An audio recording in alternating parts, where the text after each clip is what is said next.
រដ្ឋមន្ត្រីក្រសួងទេសចរអាយដាមហ៊ុតហាក់បានជំរុញឲ្យកាយឆ្នៃឧឈានឬសីត្រឹបដែលសម្បូរទៅដោយធនធានធម្មជាតិធនធានផ្នែកវប្បធម៌និងប្រវត្តិសាស្ត្រឲ្យទៅជាទិសដៅទេសចរដ៏មានសក្តានុពលមួយសម្រាប់ខេត្តព្រះវិហារការជំរុញនេះស្របពេលដែលឧឈានឬសីត្រឹបពុំទទួលបានភ្ញៀវទេសចរឡើយក្រៅពីប្រជាពលរដ្ឋដែលរស់នៅតំបន់ក្បែរនោះទៅកំសាន្តលេងតែប៉ុណ្ណោះឧទ្យានឫស្សីត្រឹបដែលមានឈ្មោះពេញគឺឧទ្យានរាជបណ្ឌិតសហភាពកម្ពុជាដេជោសែនឫស្សីត្រឹបមានផ្ទៃដីសរុបជាង11,435 ហិកតាឬប្រហែលជា10គីឡូម៉ែត្របួនជ្រុងមានផ្ទៃដីសរុបជាង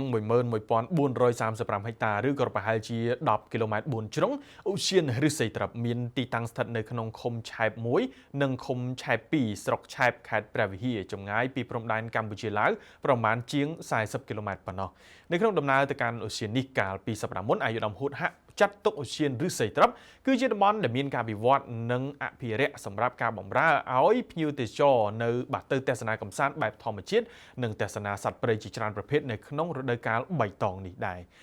ឧទ្យានឫស្សីត្រឹបមានផ្នែកវប្បធម៌ប្រវត្តិសាស្ត្រដូចជាតំបន់ឡស្លដែកបុរាណចំនួន14តំបន់ទីទួលឡដែកបុរាណចំនួនប្រមាណ55កន្លែងនិងមានត្រពាំងសន្លង់ចំនួន29ព្រមទាំងភូមិបុរាណចំនួន3ដែលឡែកតាក់ទងទៅនឹងផ្នែកធម្មជាតិនៅទីនេះមានព្រៃធំរុក្ខជាតិឱសថផ្កាព្រៃសរុបជាង300ប្រភេទមានអូរប្រឡាយសត្វព្រៃនិងសត្វស្លាប150ប្រភេទក្នុងនោះក៏មានកសិទេសចរដែរដែលមានការចិញ្ចឹមគោនិងក្របីពពែរាប់រយក្បាលលោកគង់វិបុលប្រធានមន្ទីរទេសចរខេត្តព្រះវិហារដែលមានវត្តមាននៅក្នុងឱកាសនោះដែរលើកឡើងថា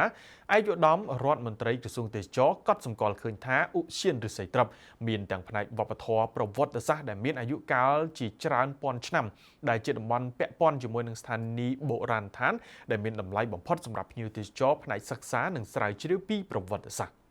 អាយដាមសូតសំណាងប្រធានឧទ្យានរាជបណ្ឌិតសភាកម្ពុជាដែលចូលសែនឫស្សីត្រឹបបានប្រាប់អប្សរាទន័យថាមណ្ឌលកំសាន្តនេះមិនទាន់ទទួលបានទេសចរច្រើននៅឡើយដោយសារតែខ្វះហេដ្ឋារចនាសម្ព័ន្ធបដិសណ្ឋារកិច្ចនិងខ្វះការផ្សព្វផ្សាយហើយការផ្សព្វផ្សាយនឹងវានៅមានកម្រិតមែនទែនហើយមានចំណុចមួយទៀតប្រហែលជាយើងមិនទាន់មានសេវាកម្មដើម្បីទទួលភ្ញៀវដោយអាហារដ្ឋានយើងមានតែទៅកំងមុនអញ្ចឹង